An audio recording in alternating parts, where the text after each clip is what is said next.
우리말 성경 누가복음 1장. 많은 사람들이 우리 사이에 이루어진 사건들에 대해 기록하려고 했는데 그것은 처음부터 말씀의 목격자이며 일꾼이었던 사람들이 우리에게 전해준 것과 같습니다. 존경하는 데오빌로님, 제 자신도 그 모든 사건을 처음부터 면밀히 조사해 당신을 위해 순서대로 써보내는 것이 좋겠다는 생각이 들었습니다. 이는 당신이 전에 배우신 것이 틀림없이 사실임을 아시도록 하기 위해서입니다. 유대 헤로드 왕 때 사가랴라는 제사장이 있었는데 그는 아비야 계열에 소속된 사람이었습니다. 그 아내 또한 아론의 자손이었는데 그녀의 이름은 엘리사벳이었습니다. 둘 다 하나님 보시기에 의로운 사람들이어서 주의 모든 계명과 규율을 흠잡을 데 없이 잘 지켰습니다. 그런데 이들에게는 자식이 없었습니다. 엘리사벳이 아기를 가질 수 없는 몸이었고 둘 다 이미 나이가 많았기 때문입니다. 어느 날 사가랴는 자기 계열의 차례가 돌아와 하나님 앞에서 제사장으로 섬기게 되었습니다. 제사장직의 관례에 따라 제비를 뽑았는데 사가랴는 주의 성전 안으로 들어가 분향하는 일을 맡게 되었습니다. 그리고 그들은 모두 밖에서 기도하고 있었습니다. 그때 주의 천사가 사가랴에게 나타나 분향하는 제단 오른쪽에 섰습니다.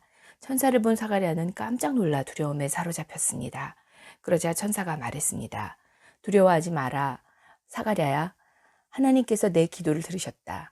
내 아내 엘리사벳이 내게 아들을 낳아줄 것이니 그 이름을 요한이라 하여라. 그 아이는 내게 기쁨과 즐거움이 될 것이며 많은 사람이 그가 태어난 것을 기뻐할 것이다. 그는 주께서 보시기에 위대한 사람이 될 것이기 때문이다. 또 그 아이는 포도주나 독한 술을 마시지 않을 것이고 모태에서부터 성령으로 충만할 것이며 이스라엘의 많은 백성들을 그들의 주 하나님께 돌아오게 할 것이다. 그는 엘리야의 심령과 능력으로 주보다 먼저 와서 아버지들의 마음을 그 자녀들에게로 순종치 않는 자들을 의인의 지혜로 돌아서게 할 것이다. 그래서 주를 위해 예비된 백성들을 준비할 것이다. 사가랴가 천사에게 물었습니다. 제가 어떻게 이 말을 확신하겠습니까? 나는 늙었고 내 아내도 나이가 많습니다. 천사가 대답했습니다. 나는 하나님 앞에 서 있는 가브리엘이다. 나는 이 좋은 소식을 내게 말하라고 보내심을 받았다.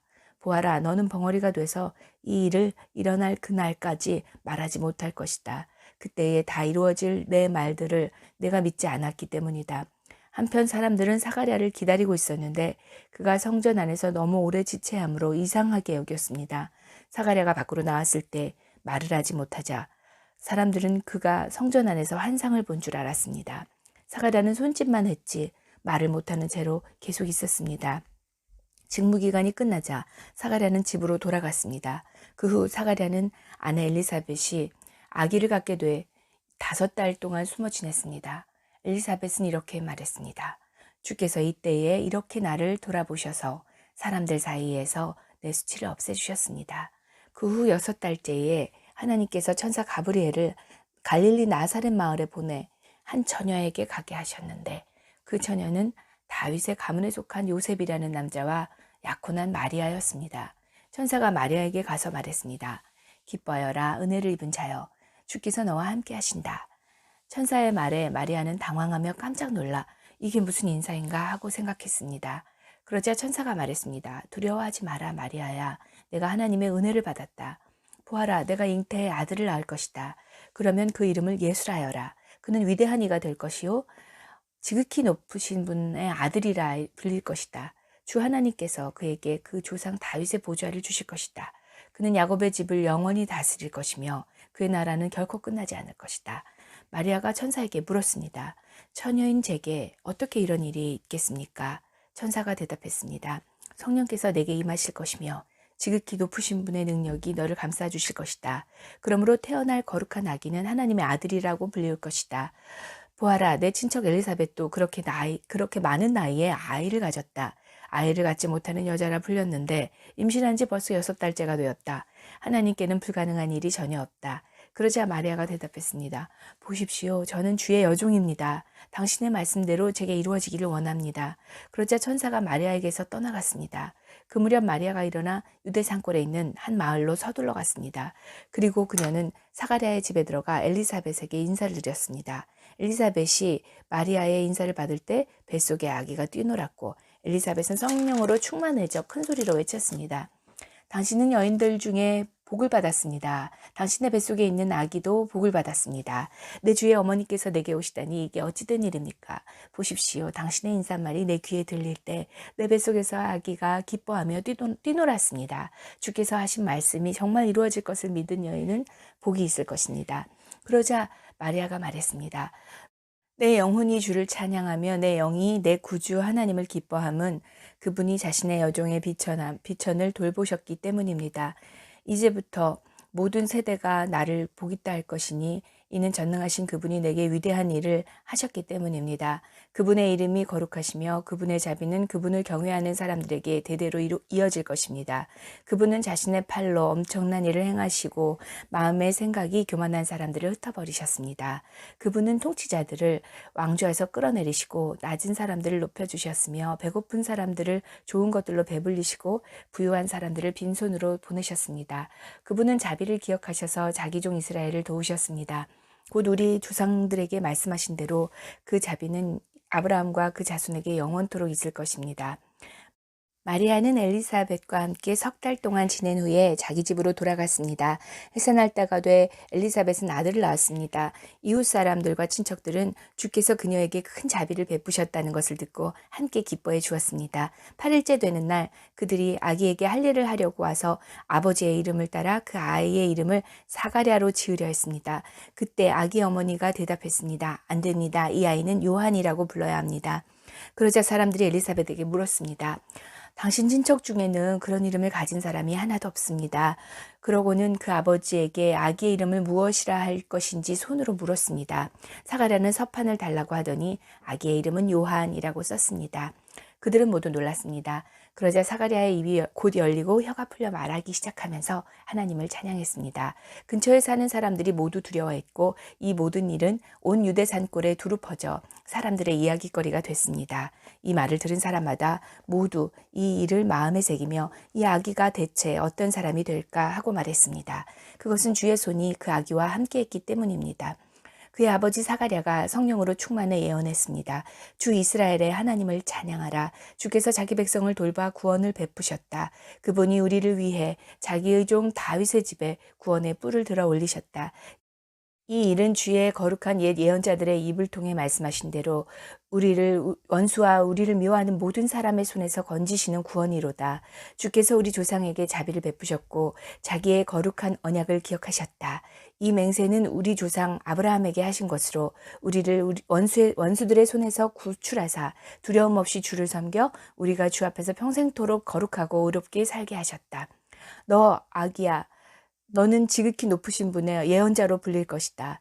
주보다 앞서가서 주의 길을 예비할 것이며 주의 백성에게 그들의 죄를 용서해 주어 구원의 지식을 전할 것이다.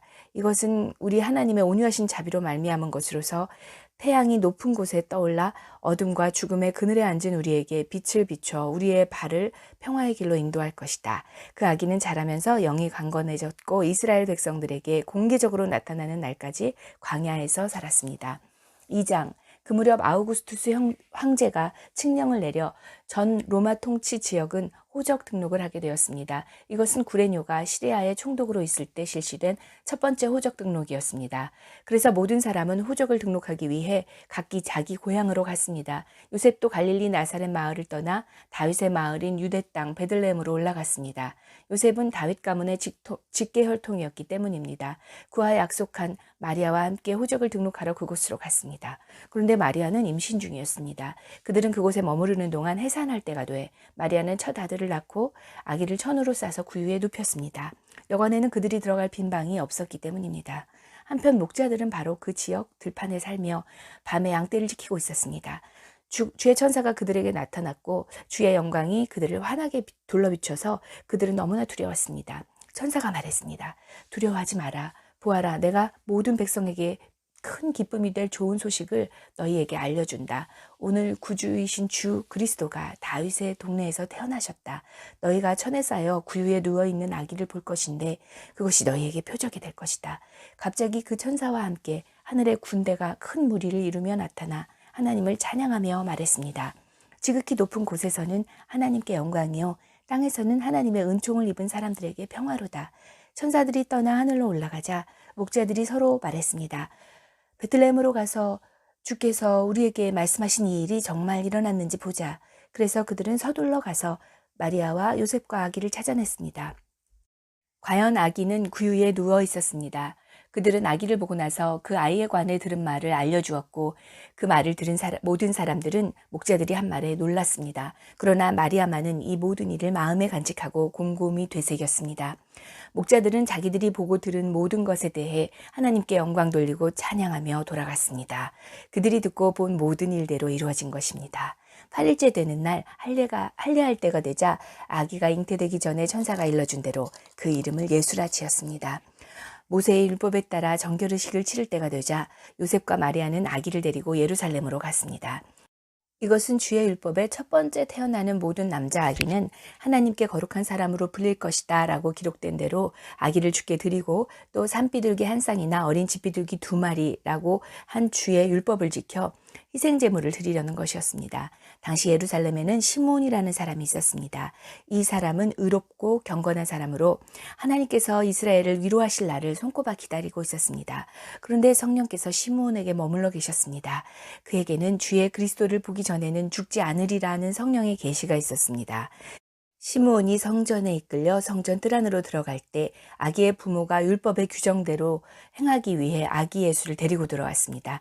그러자 시므온이 아기를 팔에 안고 하나님을 찬양하며 말했습니다. 다스리시는 주여, 이제 주께서는 주의 종이 평안히 가게 해주십니다. 제 두 눈으로 주의 구원을 보았습니다.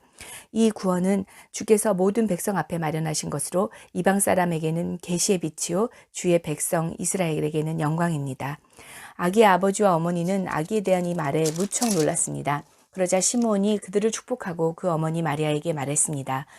보십시오. 이 아기는 이스라엘 가운데 많은 사람을 넘어지게도 하고 일어서게도 할 것이며 비난받는 표적이 되기 위해 세우심을 받았습니다. 칼이 당신의 마음도 찌를 것입니다.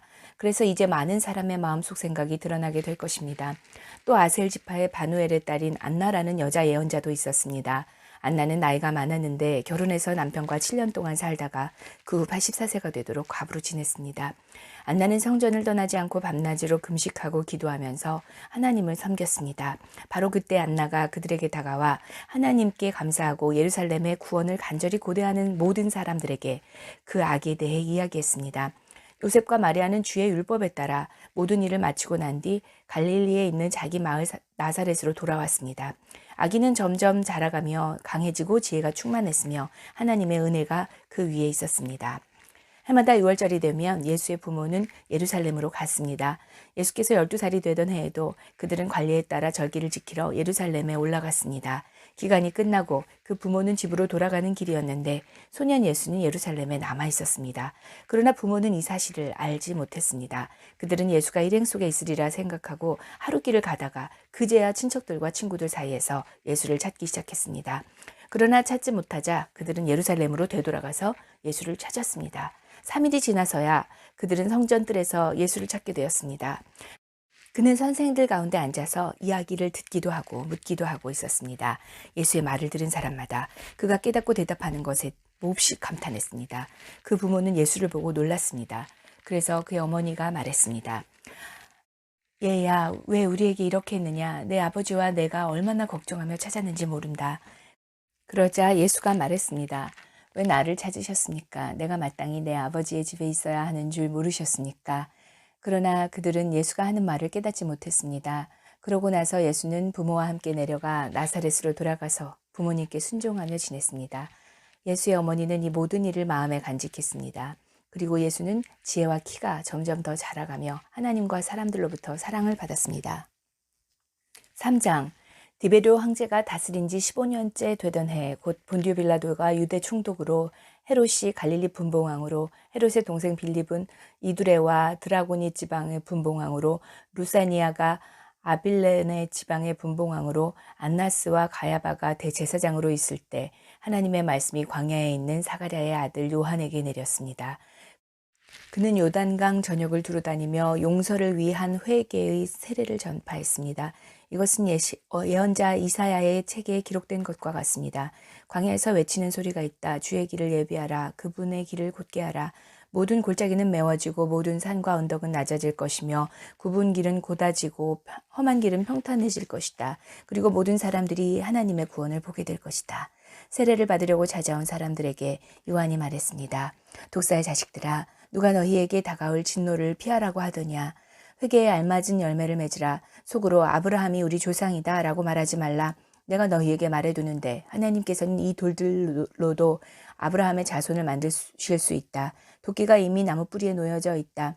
그러므로 좋은 열매를 맺지 않는 나무는 모조리 잘려 불 속에 던져질 것이다. 사람들이 물었습니다. 그러면 우리가 어떻게 해야 합니까? 요한이 대답했습니다. 옷을 2벌 가진 자는 없는 자에게 나눠주라. 먹을 것이 있는 자도 그렇게 하라. 세리들도 세례를 받으러 와서 물어보았습니다. 선생님, 우리는 어떻게 해야 합니까? 요한이 그들에게 말했습니다. 정해진 것보다 더 많은 세금을 걷지 말라. 군인들도 물었습니다. 그러면 우리는 어떻게 해야 합니까? 요한이 대답했습니다. 강제로 돈을 뜯어내거나 거짓으로 고발하지 말라. 너희가 받는 봉급으로 만족하라. 그리스도가 오시기를 간절히 고대하고 있던 백성들은 모두 마음속으로 요한이 혹시 그리스도가 아닐까 생각했습니다. 그러자 요한이 그들 모두에게 대답했습니다. 나는 너희에게 물로 세례를 준다. 그러나 이제 나보다 더 큰 능력을 가진 분이 오실 텐데 나는 그분의 신발끈 풀 자격도 없다. 그분은 너희에게 성령과 불로 세례를 주실 것이다. 그분은 손에 키를 들고 타작마당을 깨끗이 치우시며 알곡을 창고에 모아들이시고 죽정이를 꺼지지 않는 불에 태우실 것이다. 그리고 요한은 또 많은 말씀으로 백성들을 권고하고 좋은 소식을 전파했습니다. 그런데 분봉왕 헤롯은 자기 동생의 아내 헤로디아에 관해 또 헤롯 자신이 저지른 악행에 관해 요한이 질책하자 그 모든 것에다 악을 한 가지 더 행했습니다. 요한을 잡아 감옥에 가두었던 것입니다. 모든 백성이 세례를 받을 때에 예수께서도 세례를 받으셨습니다. 예수께서 기도하시자 하늘이 열리고 성령께서 비둘기 같은 형상으로 그분 위에 내려오셨습니다. 그리고 하늘에서 한 소리가 나왔습니다. 너는 내 사랑하는 아들이다. 내가 너를 기뻐한다. 예수께서 사역을 시작하신 것은 30세였으며 사람들이 생각하는 것처럼 요셉의 아들이셨습니다. 요셉은 엘리의 아들입니다. 엘리는 mat단의 아들이고 mat단은 레위의 아들이고 레위는 멜기의 아들이고 멜기는 얀나의 아들이고 얀나는 요셉의 아들입니다. 요셉은 마따디아의 아들이고 마따디아는 아모스의 아들이고 아모스는 나훔의 아들이고 나훔은 에슬리의 아들이고 에슬리는 낫게의 아들입니다. 낫게는 마앗의 아들이고 마앗은 마따디아의 아들이고 마따디아는 세메인의 아들이고 세메인은 요색의 아들이고 요색은 요다의 아들입니다. 요다는 요하난의 아들이고 요하난은 레사의 아들이고 레사는 수르바벨의 아들이고 수르바벨은 스알디엘의 아들이고 스알디엘은 네리의 아들입니다. 네리는 멜기의 아들이고 멜기는 아띠의 아들이고 아띠는 고삼의 아들이고 고삼은 엘마담의 아들이고 엘마담은 에르의 아들입니다. 에르는 예수의 아들이고 예수는 엘리에제르의 아들이고 엘리에제르는 요림의 아들이고 요림은 mat단의 아들이고 mat단은 레위의 아들입니다. 레위는 시므온의 아들이고 시므온은 유다의 아들이고 유다는 요셉의 아들이고 요셉은 요남의 아들이고 요남은 엘리야김의 아들입니다. 엘리야김은 멜레아의 아들이고 멜레아는 맨네의 아들이고 맨나는 마따다의 아들이고 마따다는 나단의 아들이고 나단은 다윗의 아들입니다. 다윗은 이새의 아들이고 이새는 오벳의 아들이고 오벳은 보아스의 아들이고 보아스는 살라의 아들이고 살라는 나손의 아들입니다. 나손은 아미나답의 아들이고 아미나답은 아니의 아들이고 아니는 헤스론의 아들이고 헤스론은 베레스의 아들이고 베레스는 유다의 아들입니다. 유다는 야곱의 아들이고 야곱은 이삭의 아들이고 이삭은 아브라함의 아들이고 아브라함은 데라의 아들이고 데라는 나홀의 아들입니다. 나홀은 수룩의 아들이고 수룩은 루의 아들이고 루는 벨렉의 아들이고 벨렉은 에벨의 아들이고 에벨은 살라의 아들입니다. 살라는 가이난의 아들이고 가이난은 아박사스의 아들이고 아박사스는 셈의 아들이고 셈은 노아의 아들이고 노아는 레멕의 아들입니다. 레멕은 무두셀라의 아들이고 무두셀라는 에녹의 아들이고 에녹은 야렛의 아들이고 야렛은 마할랄렐의 아들이고 마할랄렐은 가이난의 아들입니다. 가이난은 에노스의 아들이고 에노스는 셋의 아들이고 셋은 아담의 아들이고 아담은 하나님의 아들입니다. 4장 예수께서는 성령으로 충만해 요단강에서 돌아오셨고 성령에 이끌려 광야로 나가 그곳에서 40일 동안 마귀에게 시험을 당하셨습니다. 그동안 아무것도 드시지 않았기 때문에 그 기간이 끝나자 그분은 배가 고프셨습니다. 마귀가 예수께 말했습니다. 당신이 하나님의 아들이라면 이 돌에게 빵이 되라고 말해보시오. 예수께서 대답하셨습니다. 성경에 사람은 빵으로만 사는 것이 아니다 라고 기록돼 있다. 그러자 마귀는 예수를 높은 곳으로 이끌고 올라가 순식간에 세상 모든 나라를 보여주었습니다. 그러고는 마귀가 예수께 말했습니다. 내가 저 모든 권세와 그 영광을 당신에게 주겠소. 이것은 내게 넘어온 것이니 내가 주고 싶은 사람에게 주는 것이요. 그러니 당신이 내게 경배하면 모두 당신 것이 될 것이요. 예수께서 대답하셨습니다. 성경에 주 너의 하나님께 경배하고 오직 그분만을 섬기라고 기록됐다.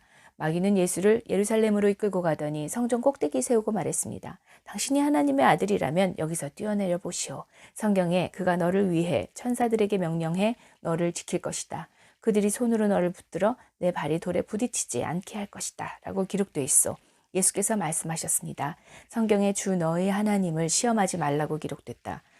마귀는 이 모든 시험을 마치고 때가 될 때까지 예수에게서 떠나갔습니다. 예수께서 성령의 능력을 입고 갈릴리로 돌아오시자 그분에 대한 소문이 전역에 두루 퍼졌습니다. 예수께서는 회당에서 가르치셨으며 모든 사람들로부터 영광을 받으셨습니다. 예수께서 자신이 자라나신 나사렛에 오셨습니다. 안식일이 되자 예수께서 늘 하시던 대로 회당에 가셔서 성경을 읽으려고 일어나셨습니다. 예언자 이사야의 두루마리를 건네받으시고 두루마리를 펼쳐 이렇게 기록된 곳을 찾아 읽으셨습니다. 주의 영이 내게 내리셨다. 이는 하나님께서 내게 기름을 부으셔서 가난한 사람들에게 복음을 전파하도록 하기 위해서다. 하나님께서는 포로된 사람들에게 자유를, 못 보는 사람들에게 다시 볼 수 있음을, 억눌린 사람들에게 해방을 선포하기 위해 나를 보내셨다. 주의 은혜의 해를 선포하도록 하기 위함이다.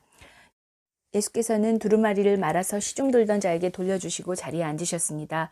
회당 안에 있던 모든 사람들의 눈이 일제히 예수를 주시했습니다. 그러자 예수께서 그들에게 말씀을 시작하셨습니다.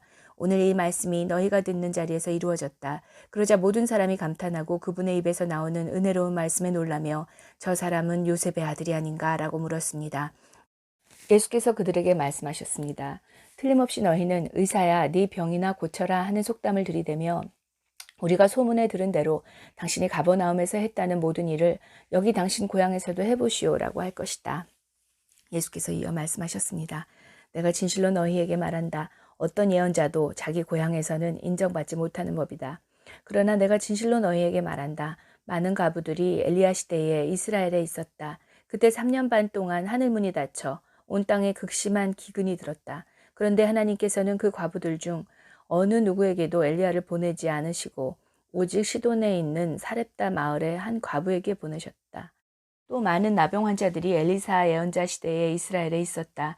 그러나 그들 중 어느 누구도 시리아 사람 나아만 외에는 깨끗함을 받지 못했다. 회당 안에 있던 사람들은 모두 이 말씀을 듣고 화가 잔뜩 났습니다. 그들은 일어나서 예수를 마을 밖으로 쫓아냈습니다. 그리고 마을이 세워진 산 벼랑으로 끌고 가서 그 아래로 밀쳐 떨어뜨리려고 했습니다. 그러자 예수께서는 사람들 한가운데를 지나 떠나가셨습니다. 예수께서는 갈릴리 가버나움 마을로 내려가셨습니다. 그리고 안식일이 되자 사람들을 가르치셨습니다. 그분의 말씀이 얼마나 권위가 있었는지 사람들은 그 가르침에 놀랐습니다. 회당에 더러운 영이 들린 사람이 있었는데 그는 큰 소리로 외쳤습니다. 아, 나사렛 예수여, 당신은 우리에게 무엇을 원하십니까? 우리를 망하게 하려고 오셨습니까? 나는 당신이 누구신 줄 압니다. 하나님께서 보내신 거룩한 분이십니다. 예수께서 그를 꾸짖어 말씀하셨습니다. 조용히 하고 그 사람에게서 나와라. 그러자 귀신이 모든 사람들 앞에서 그 사람을 땅에 내동댕이 치고 떠나갔는데 아무 상처도 입지 않았습니다.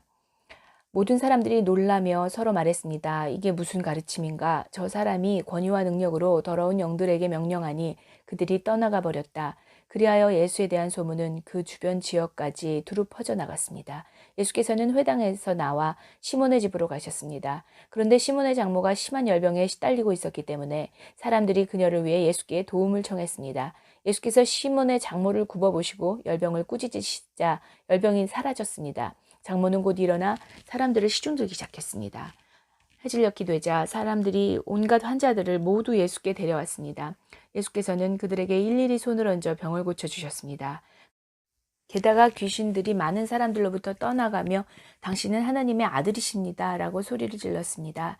그러자 예수께서는 귀신들을 꾸짖으시며 말하는 것을 허락지 않으셨습니다. 예수께서 그리스도이신 것을 그들이 알고 있었기 때문입니다. 날이 밝자 예수께서는 나가셔서 외딴 곳으로 가셨습니다. 사람들은 예수를 찾다가 어디 계신지 알아내고는 자기들에게서 떠나가시지 못하게 붙들었습니다. 그러자 예수께서 말씀하셨습니다. 나는 다른 마을에서도 하나님 나라의 복음을 전해야 한다.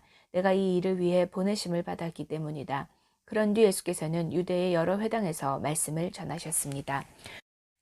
5장. 예수께서 하나님의 말씀을 들으려는 사람들에게 둘러싸여 게네사렛 호숫가에 서 계셨습니다. 예수께서 보시니 배 두 척이 호숫가에 대어 있고 어부들은 배에서 내려 그물을 씻고 있었습니다. 예수께서는 그들 중 시몬의 배에 올라타 그에게 배를 못해서 조금 떼어놓으라고 말씀하셨습니다. 그러곤 배 위에 앉아 사람들을 가르치셨습니다. 말씀을 마치신 후 예수께서 시몬에게 명령하셨습니다. 물이 깊은 곳으로 나가 그물을 내리고 고기를 잡아라. 시몬은 대답했습니다. 선생님, 저희가 밤새도록 애썼지만 아무것도 잡지 못했습니다. 그러나 선생님의 말씀대로 제가 그물을 내려 보겠습니다. 어부들이 그 말씀대로 했더니 그물이 찢어질 정도로 많은 고기들이 잡혔습니다. 그래서 그들은 다른 배에 있는 동료들에게 와서 도와달라고 손짓했습니다. 그들이 와서 두 배에 고기를 가득 채우자 배가 가라앉을 지경이었습니다. 시몬 베드로가 이 광경을 보고 예수의 무릎 앞에 엎드려 말했습니다. 주여, 제게서 떠나십시오. 저는 죄인입니다. 베드로와 그 모든 동료들은 자기들이 잡은 고기를 보고 놀랐던 것입니다.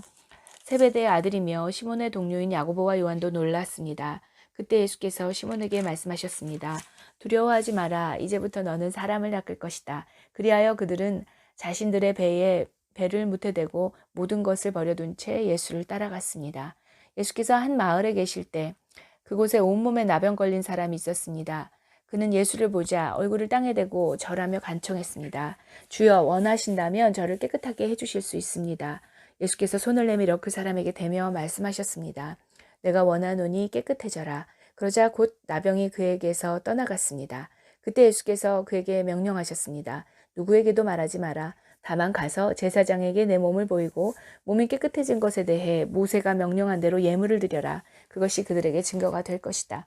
그러나 예수에 대한 소문은 더욱더 퍼져나가 많은 사람들이 그분의 말씀을 듣고 병도 고치려고 모여들었습니다. 하지만 예수께서는 외딴 곳으로 물러가 기도하셨습니다. 어느 날 예수께서 가르치고 계실 때 바리새파 사람들과 율법학자들이 갈릴리의 모든 마을과 유대와 예루살렘에서 와 앉아 있었습니다. 그리고 예수께서는 주의 능력이 함께 하심으로 병을 고치셨습니다. 그때 몇몇 사람들이 중풍병에 걸린 사람을 자리에 눕힌 채 들고 왔습니다. 그들은 환자를 집 안으로 데리고 들어가 예수 앞에 눕히려 했지만 사람들이 너무 많아 안으로 들여놓을 길이 없었습니다. 그들은 지붕으로 올라가 기와를 벗겨 그를 자리에 눕힌 채 사람들 한가운데로 달아내려 바로 예수 앞에 놓았습니다. 예수께서는 그들의 믿음을 보시고 이 사람아, 내가 죄를 용서받았다고 말씀하셨습니다. 그러자 바리새파 사람들과 율법학자들이 의아하게 생각하기 시작했습니다. 이 사람이 대체 누구인데 하나님을 모독하는가? 하나님 한 분 외에 누가 죄를 용서할 수 있단 말인가? 예수께서는 그들의 생각을 다 알고 말씀하셨습니다. 너희는 왜 그런 생각을 마음에 품느냐? 내가 죄를 용서받았다라는 말과 일어나 걸어라는 말 중에 어떤 것이 더 쉽겠느냐? 너희들은 인자가 땅에서 죄를 용서하시는 권세를 가지고 있음을 알아야 한다. 예수께서 중풍 환자에게 말씀하셨습니다. 내가 내게 말한다. 일어나 내 침상을 가지고 집으로 가거라. 그러자 곧 그는 사람들 앞에서 일어나 자기가 누웠던 침상을 들고 하나님을 찬양하며 자기 집으로 돌아갔습니다. 사람들은 모두 놀라며 하나님을 찬양했고 두려움으로 가득 차 말했습니다. 오늘 우리가 놀라운 일을 보았다. 이 일 후에 예수께서는 밖으로 나가 레위라는 세리가 세관에 앉아 있는 것을 보고 말씀하셨습니다. 나를 따르라. 그러자 레위는 그 자리에서 벌떡 일어나 모든 것을 버려두고 예수를 따랐습니다. 레위는 예수를 위해 자기 집에서 큰 잔치를 열었습니다. 많은 사람들과 다른 사람들이 그들과 함께 음식을 먹고 있었습니다. 그러자 바리새파 사람들과 그들의 율법 학자들이 예수의 제자들을 비방했습니다. 당신들은 어찌해서 세리들과 죄인들과 함께 어울려 먹고 마시는 거요? 예수께서 그들에게 대답하셨습니다. 건강한 사람에게는 의사가 필요 없고 병든 사람에게만 의사가 필요하다. 나는 의인을 부르러 온 것이 아니라 죄인을 불러 회개시키려 왔다. 그들이 예수께 말했습니다. 요한의 제자들은 자주 금식하고 기도하며 바리새파 사람들의 제자들도 그렇습니다. 그런데 당신의 제자들은 항상 먹고 마십니다. 예수께서 대답하셨습니다. 너희 같으면 신랑이 함께 있는 동안 초대받은 사람들을 금식하도록 하겠느냐. 그러나 신랑을 빼앗길 날이 올 것이다. 그때가 되면 그들도 금식할 것이다. 예수께서는 그들에게 이런 비유를 들려주셨습니다. 낡은 옷을 기우려고 새 옷을 자르는 사람은 없다. 그렇게 하면 새 옷이 찢어져서 못 쓰게 되고 새 옷의 조각도 낡은 옷에 어울리지 않기 때문이다. 또 새 포도주를 낡은 가죽 부대에 넣는 사람도 없다. 그렇게 하면 새 포도주가 그 부대를 터뜨려서 포도주는 쏟아지고 부대도 못 쓰게 될 것이다. 새 포도주는 새 부대에 담아야 한다. 묵은 포도주를 마시고 나서 새 포도주를 원하는 사람은 없다. 묵은 것이 좋다고 여기기 때문이다.